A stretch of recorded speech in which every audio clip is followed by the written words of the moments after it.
ശ്രീ സായി സച്ചരിതം ഹേമദ് പാന്ത്. വിവർത്തനം ശ്രീ സായിദാസ്. അധ്യായം 44. സദാ സർവത്ര സായി. ശ്രീ മഹാഗണപതിക്ക് വന്ദനം. സരസ്വതീ ദേവിക്കും ശ്രീ ഗുരു മഹാരാജനും പരദേവതയ്ക്കും ശ്രീ സീതാരാമചന്ദ്രനും വന്ദനം. പരമ്പൊരുളാം സദ്ഗുരു ശ്രീ സായീശ്വരൻ്റെ തൃപ്പാദങ്ങളിൽ പ്രേമഭക്തിപൂർവ്വം അടിയൻ്റെ പ്രണാമം. ബാബയുടെ സങ്കല്പം വജ്രതുല്യം. അവിടുന്ന് ഈ ശരീരം വാടയിൽ വിശ്രമിക്കട്ടെ എന്ന് ഒരിക്കൽ സൂചിപ്പിച്ചിരുന്നല്ലോ. അപ്പോൾ അതങ്ങനെ സംഭവിച്ചേ തീരൂ. ചർച്ചകൾക്കൊടുവിൽ അഭിപ്രായ സമന്വയമുണ്ടായി. അങ്ങനെ തന്നെ ആകാമെന്ന് എല്ലാവരും കൂടി തീരുമാനിച്ചു. ബാബയുടെ അദൃശ്യമായ പ്രചോദനത്താൽ എതിർപ്പുള്ളവരുടെ മനം മാറി തുടങ്ങി. അവരും ആ നിർദ്ദേശത്തോട് യോജിച്ചു. മുരളീധര വിഗ്രഹം പ്രതിഷ്ഠിക്കാൻ നിശ്ചയിച്ചിരുന്ന പവിത്രമായ ഗർഭഗൃഹത്തിൽ ബാബയുടെ ദിവ്യമായ തിരുശരീരം സൂക്ഷിക്കാമെന്ന് എല്ലാവരും തീരുമാനിച്ചു. അങ്ങനെ ആ വാട ഏറ്റവും ഉന്നതമായ ശ്രേഷ്ഠമായ ആവശ്യത്തിനായി ഉപയോഗിക്കപ്പെട്ടു. ശാസ്ത്രോക്ത പ്രകാരം അവിടുത്തെ ദിവ്യശരീരം സമാധിയിരുത്തി.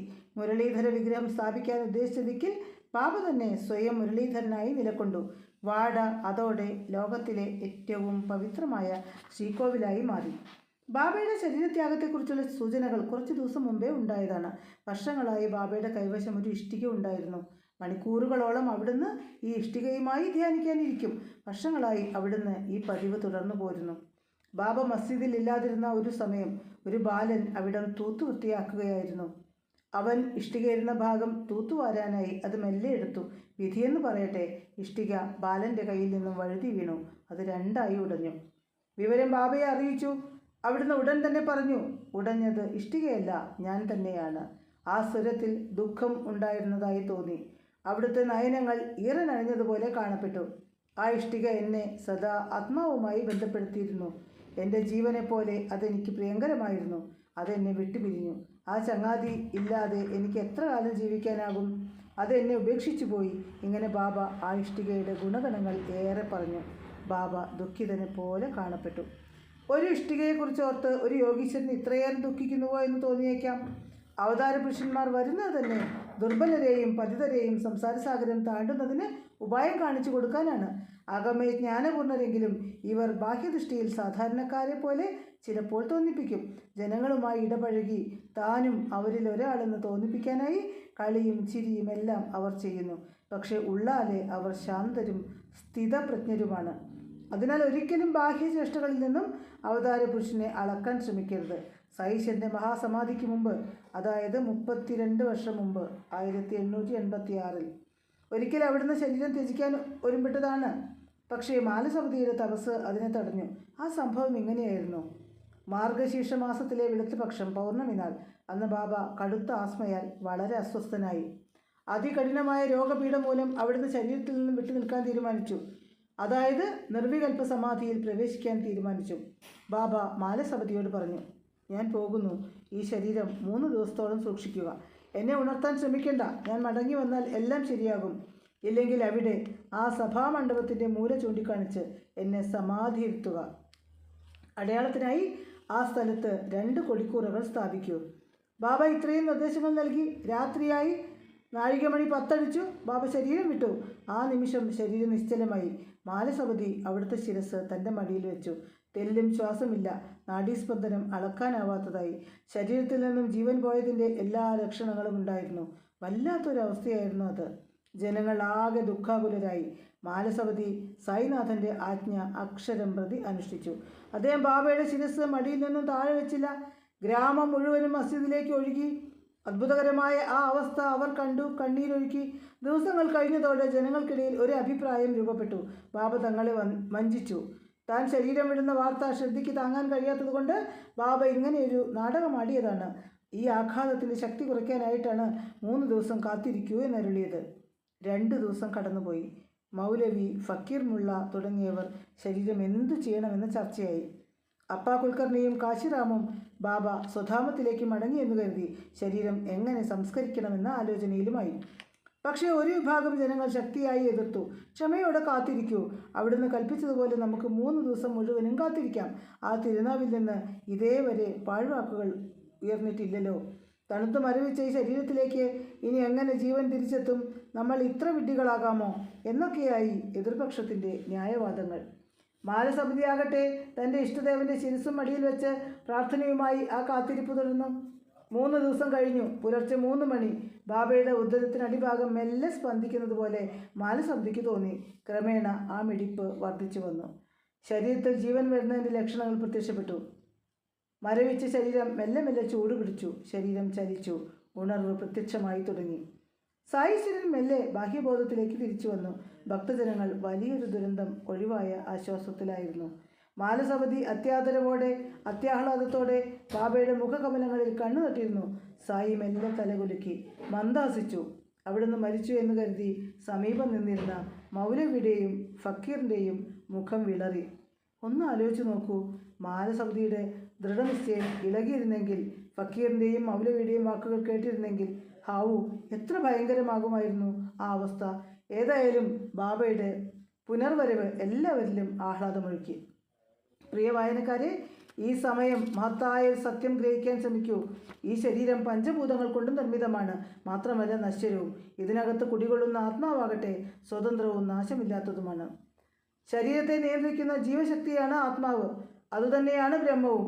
അതിനെ സായി എന്ന് വിളിക്കാം. ഈ ശക്തി ഇല്ലാത്ത ഒരിടമില്ല. എല്ലായിടത്തും ഇത് വ്യാപിച്ചിരിക്കുന്നു. സകല ചരാചര വസ്തുക്കളിലും സൃഷ്ടിജാലങ്ങളിലും ഈ അനന്തമായ ശക്തി നിറഞ്ഞിരിക്കുകയാണ്. അവ്യക്തമായ ഈ ശക്തി ഭക്തന്മാർക്കായി ഒരു ശരീരം സ്വീകരിച്ചു. അങ്ങനെ ആ ശക്തി ഷിർദിയിൽ സായിയായി കാണപ്പെട്ടു. ആ ശരീരം കൊണ്ട് ചെയ്യാനുള്ള കാര്യങ്ങൾ തീർന്നതോടെ അത് പൂർവാവസ്ഥയിലേക്ക് മടങ്ങി. അല്ലാതെ സായി എങ്ങും പോയിട്ടില്ല. ഈ സംഭവത്തിൽ നിന്നും 3.5 മുഴ നീളമുള്ള ഒരു ശരീരമല്ല സായി എന്ന് മനസ്സിലായല്ലോ. ശരീരമില്ലെങ്കിലും അവിടുന്ന് ശരീരമുള്ളപ്പോൾ എന്ന പോലെ ഭക്തന്മാരുടെ ക്ഷേമം തിരക്കുന്നു, അവരെ നയിക്കുന്നു. ഒരിക്കൽ മഹാതപസ്വിയായ നരസിംഹസ്വാമിജി ഗംഗാപൂരിൽ നിന്നും തീർത്ഥയാത്ര പോകുകയാണെന്ന് അരുളി പുറപ്പെടാൻ ഒരുങ്ങി. ഭക്തന്മാർ തടസ്സപ്പെടുത്താൻ ശ്രമിച്ചു. പക്ഷേ സ്വാമിജി പറഞ്ഞു, എൻ്റെ സാന്നിധ്യം എപ്പോഴും ഇവിടെയുണ്ട്. മഠത്തിലെ എൻ്റെ പാദുകങ്ങൾ ആരാധിക്കുക. അങ്ങനെ ആ മഹർഷീശ്വരൻ എന്നേക്കുമായി ബാഹ്യദൃഷ്ടിയിൽ നിന്നും മറഞ്ഞു. ഇതുതന്നെയാണ് സായിദേവനും ആചരിച്ചത്. അവിടുന്ന് മഹാസമാധിയിൽ പ്രവേശിച്ച് ശരീരം പഞ്ചഭൂതങ്ങൾക്ക് തിരികെ കൊടുത്തു. പക്ഷേ സർവചരാചരങ്ങളിലും എല്ലാ ഹൃദയങ്ങളിലും അവിടുന്ന് വസിച്ചു. സമസ്ത ഹൃദയങ്ങളിലും വസിക്കുന്ന അവിടുത്തെ സാന്നിധ്യം നമുക്ക് അനുഭവിക്കാൻ ശ്രമിക്കാം. ഓരോരുത്തർക്കും അവരവരുടെ ഭക്തിക്കനുസരിച്ചുള്ള അനുഭവമാണ് ഉണ്ടാവുക. അതുകൊണ്ട് ഉറച്ചു വിശ്വസിക്കൂ, തെല്ലും സംശയിക്കേണ്ട. സായീശ്വരന് മരണമേ ഇല്ല. ബാബ എപ്പോഴും നമ്മോടൊപ്പമുണ്ട്. സായീശ്വരൻ്റെ ശരീരത്യാഗം ഒരു നാട്യമാണെന്ന് അറിയുക. അവിടുന്ന് എങ്ങും പോയിട്ടില്ല. ഭക്തന്മാർക്ക് ആവശ്യമുള്ളപ്പോഴൊക്കെ അവിടുന്ന് ഓരോ രൂപത്തിൽ ലീലകളാടുന്നു. കരുണാമയനായ സായിയുടെ സ്നേഹം അനവരതം സ്മരിക്കൂ. ആത്മാർത്ഥതയോടെ അവിടുത്തെ ആരാധിക്കൂ. അനുഭവങ്ങൾ ഒന്നൊന്നായി നമ്മെ തേടിയെത്തുന്നത് കാണാം. മഹാസമാധിക്ക് ശേഷം 13-ാം ദിവസം വിധിപ്രകാരം ബാലാസാഹേബ് ശേഷക്രിയകൾ ചെയ്തു. ഗംഗാതീരത്ത് ഹോമവും പ്രാർത്ഥനയും നടന്നു. ബ്രാഹ്മണർക്കും സാധുക്കൾക്കും പ്രസാദമൂട്ട് നടത്തി. ദക്ഷിണയും കൊടുത്തു. ഇന്ന് മസ്ജിദിൽ ശരീരത്തോടെ സായിദേവനില്ല. പക്ഷേ മസ്ജിദ് കാണുമ്പോഴേക്കും പഴയ കാര്യങ്ങൾ മനസ്സിൽ മിഴിവോടെ തെളിയും. അന്ന് അനുഭവിച്ച ആനന്ദാമൃതം മനസ്സിൽ തിരയടിക്കും. ശ്യാമറാവു ജയക്കർ എന്ന ചിത്രകാരൻ സായിനാഥൻ്റെ അതിമനോഹരമായൊരു ചിത്രം മസ്ജിദിൽ കൊണ്ടുവന്നു. ആ ചിത്രം ഏവരെയും ആനന്ദിപ്പിച്ചു. സായിബാബയെ നേരിട്ട് കാണുന്നത് പോലെ അത്ര ചൈതന്യവത്തായിരുന്നു ആ ചിത്രം. ബാബയെ ദർശിച്ച ആനന്ദം ഈ ചിത്രം കാണുമ്പോൾ ഉണ്ടാകുന്നു. ഇന്ന് സായീശ്വരൻ ശരീരത്തോടു കൂടിയില്ല. പക്ഷേ തന്നെ സ്നേഹിക്കുന്ന, നിഷ്കളങ്കമായി സ്മരിക്കുന്ന ഭക്തന്മാരുടെ യോഗക്ഷേമം ഇന്നും അവിടുന്ന് സദാ പരിപാലിക്കുന്നു. സായീശ്വരൻ ശരീരത്തോടു കൂടിയിരുന്നപ്പോൾ പലരോടും പല കാര്യങ്ങളും പറഞ്ഞിട്ടുണ്ട്. പക്ഷേ ചിലർക്ക് അതെല്ലാം അനുഭവത്തിൽ വന്നിട്ടുണ്ടാകില്ല. ഇപ്പോഴിതാ അവിടുന്ന് ശരീരവും ഉപേക്ഷിച്ചിരിക്കുന്നു. ഇനി തങ്ങളുടെ ആഗ്രഹം നടക്കുമെന്ന ചിന്തയും അവർ ഉപേക്ഷിച്ചു കാണും. ഒരിക്കലും അങ്ങനെ കരുതരുതേ. ആ തിരുനാവിൽ നിന്നും പുറപ്പെട്ട വാക്കുകളൊന്നും പാഴ്വാക്കല്ല. അത് സത്യം തന്നെയാണ്. ഇന്നല്ലെങ്കിൽ നാളെ അത് സത്യമായി ഭവിക്കുക തന്നെ ചെയ്യും. ഉറപ്പ് കാരണം അവിടുന്ന് സർവേശ്വരനാണ്. ഒരു ഉദാഹരണം, ബാപ്പു സാഹിബ് ജോഗ്, ബാബയുടെ പരമഭക്തൻ, ഒരിക്കൽ വളരെ ദുഃഖത്തോടെ ജോഗ് സായിനാഥനോട് പറഞ്ഞു, സ്വാമി, ഞാൻ എൻ്റെ ഇങ്ങനെയായി? എൻ്റെ വിധി ഇത്ര വിചിത്രമാണല്ലോ. എന്നാണ് എനിക്ക് ഒരു നല്ല ഭാവി ഉണ്ടാവുക?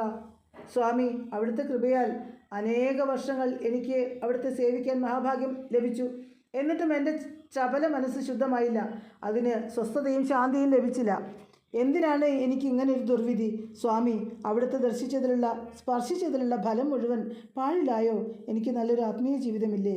ഭക്തൻ്റെ പ്രാർത്ഥന കേട്ട് സായീശ്വരൻ വാത്സല്യപൂർവ്വം അരുളി, നിന്റെ ദുഷ്കർമ്മഫലം അവസാനിക്കും. മായ സൃഷ്ടിച്ച മോഹങ്ങളിൽ നിന്നും വിഭ്രാന്തികളിൽ നിന്നും നീ മോചിതനാകും. ബന്ധനങ്ങളും ബന്ധങ്ങളും പൊട്ടിച്ചു കളഞ്ഞ് നീ നിസ്സംഗനാവും. നീ നാവിനെയും ഇന്ദ്രിയങ്ങളെയും കീഴടക്കും. അങ്ങനെ ഇന്ദ്രിയങ്ങളെ ജയിച്ച് നീ പൂർണ്ണ മനസ്സോടെ ഈശ്വരനിൽ അഭയം തേടി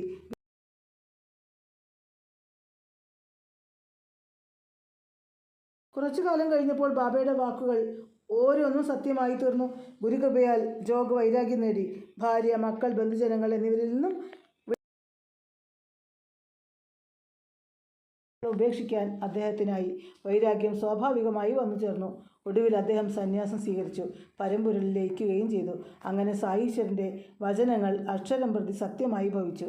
പ്രിയ സജ്ജനങ്ങളെ, ഇനി സായീശ്വരൻ്റെ അനശ്വരമായ അമൃതമൊഴികളിൽ ചിലത് മനസ്സിൽ ഉറപ്പിക്കൂ. എന്നെ അകമൊഴിഞ്ഞ് സ്നേഹിക്കുന്നവൻ എവിടെ നോക്കിയാലും എന്നെ കാണും. അവന് ഞാനില്ലെങ്കിൽ സമസ്തവും ശൂന്യമാണ്. അവൻ്റെ നാവിൽ എൻ്റെ നാമവും എൻ്റെ കഥകളും മാത്രമേ ഉള്ളൂ. അവന് ഞാൻ മാത്രമേ ഉള്ളൂ. എൻ്റെ ഭക്തൻ്റെ മനസ്സിൽ ഒരേ ഒരു രൂപമേയുള്ളൂ, എൻ്റെ രൂപം. അങ്ങനെ എന്നെ ചിന്തിച്ച് അവനും ഞാനും ഒന്നായിത്തീരുന്നു. അവന് കർമ്മ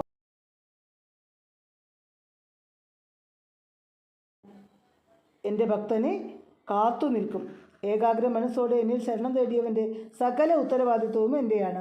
അവന് ഞാൻ കടക്കാരനാണ്. അവന് ഉന്നതിയുണ്ടാക്കി ഞാൻ ആ കടം വീട്ടും. അതീവ ശ്രദ്ധയോടെ എന്നെ ധ്യാനിക്കുക. എനിക്ക് നൽകാതെ യാതൊന്നും കഴിക്കുകയോ കുടിക്കുകയോ ചെയ്യാതിരിക്കുക. എനിക്ക് വേണ്ടി മാത്രം ദാഹവും വിശപ്പും അകറ്റുന്നവൻ, എന്നെ മാത്രം ശരണം പ്രാപിച്ചവൻ, ആ ഭക്തൻ്റെ ഇഷ്ടത്തിനനുസരിച്ച് ഞാൻ പ്രവർത്തിക്കും.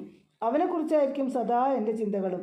അവൻ എൻ്റെ പാദങ്ങളിൽ പ്രേമപാശത്താൽ ബന്ധിക്കപ്പെട്ടിരിക്കുകയാണ്. കനത്ത വർഷപാതത്തിൽ നദികൾ കരകവിഞ്ഞൊഴുകും. ഒടുവിൽ അവ കടലിനോട് ചേരും. അതോടുകൂടി നദി സാഗരമായി തീരുകയാണ്. പിന്നീട് നദിക്ക് സ്വന്തമായി ഒരു നാമമോ അസ്തിത്വമോ ഇല്ല. അതുപോലെ എന്നെ സദാ സ്മരിക്കുമ്പോൾ, എന്നിൽ ലയിക്കുമ്പോൾ അവന് ഞാനില്ലാതെ മറ്റാരും കാണുകയില്ല. എന്നെ അവൻ എവിടെയും ദർശിക്കും. ഗ്രന്ഥങ്ങൾ പഠിച്ചവരിൽ ചിലർ എന്നെ പരീക്ഷിക്കാനായി വന്നു. അവർ ഞാൻ പാരിസ് അല്ല, വെറും ശിലയാണ് എന്ന് തെളിയിക്കാൻ ഇരുമ്പ് കമ്പികളുമായാണ് വന്നത്. പാരിസ് ജ്ഞാനികളുടെ കൈവശമുള്ള ശിലാസമാനമായ വസ്തു. അതിൽ സ്പർശിച്ചാൽ ഇരുമ്പ് സ്വർണ്ണമായി മാറുമത്രേ. എന്നെ അവർ കമ്പി കൊണ്ട് മുട്ടി നോക്കി. അവ ആ നിമിഷം സ്വർണ്ണമായി. വാസിയായ എന്നെ ശരണം പ്രാപിക്കൂ. മായ ആ നിമിഷം നിന്നെ വിട്ടകലും. പിന്നെ അറിയേണ്ടതായി യാതൊന്നും നിനക്ക് മുന്നിൽ അവശേഷിക്കില്ല. സത്യം, ഞാൻ എവിടെയാണ് ഉള്ളതെന്ന് ഒട്ടുമേ സംശയം വേണ്ട. ഞാൻ നിന്റെ ഹൃദയത്തിൽ തന്നെയുണ്ട്. ആത്മാർത്ഥമായി തിരഞ്ഞാൽ സുഗമമായി എന്നെ കണ്ടെത്താം. നിങ്ങൾ നിങ്ങളുടെ നാമവും രൂപവും ഉപേക്ഷിക്കുന്നതായി ഭാവന ചെയ്യൂ. പിന്നെ ശേഷിക്കുന്നത് എന്താണ്? ഞാൻ. ആ ഞാൻ സായി തന്നെയാണ്. ആ ഞാൻ സായി എല്ലാ ജീവജാലങ്ങളിലും കുടികൊള്ളുന്നു. സൃഷ്ടിജാലങ്ങളിൽ സായി അല്ലാതെ യാതൊന്നുമില്ല. ഇങ്ങനെ നിന്റെ ചിന്തകൾ വികസിപ്പിക്കൂ. അപ്പോൾ എന്നെ സർവ്വവ്യാപിയായി മനസ്സിലാക്കാൻ നിനക്ക് കഴിയും. അതോടെ നിന്റെ ഹൃദയം ശുദ്ധീകരിക്കപ്പെടും. അതുകൊണ്ട് കർമ്മങ്ങളിൽ ആസക്തനാകാതിരിക്കുക. എന്നിൽ മനവും മിഴിയും ഉറപ്പിക്കുക. നിനക്ക് ശ്രേയസ് ഉണ്ടാകും. പ്രിയ ശ്രോതാക്കളെ, ബാബ അരുളിയ ഇക്കാര്യം കൂടി ഓർമ്മിക്കൂ. ആരോടും കഠിനമായോ പരുഷമായോ സംസാരിക്കരുത്. അങ്ങനെ ചെയ്താൽ എനിക്കാണ് മുറിവേൽക്കുന്നതെന്ന സത്യം ഓർമ്മിക്കൂ. കഠിനമായ പദപ്രയോഗം ഏറ്റാലും ആ വേദന വിഷമമില്ലാതെ സഹിക്കുന്നവൻ എന്നിൽ ദീർഘകാലത്തേക്ക് സംതൃപ്തി ഉളവാക്കുന്നത്. സായി പ്രേമസ്വരൂപമാണ്. പ്രിയമുള്ളവരെ, സായിയെക്കുറിച്ച് എനിക്ക് എന്തറിയാം? ഒന്നുമേ അറിയില്ല. പക്ഷേ അവിടുന്നാണ് എന്നിലൂടെ ഇങ്ങനെ എഴുതിയിരിക്കുന്നത്. സദാ സായി സ്മരണയിൽ മുഴുകി അവിടുത്തെ ധ്യാനിച്ച് കീർത്തിച്ച് നമുക്ക് സായിയുമായി ഏകീഭവിക്കാം. ഈ അധ്യായം അവിടുത്തെ തൃപ്പാദത്തിൽ അടിയൻ പ്രേമപൂർവ്വം സമർപ്പിക്കുന്നു. 24-ാം അധ്യായം സമാപ്തം. ഓം അസഹായ സഹായായ നമഃ.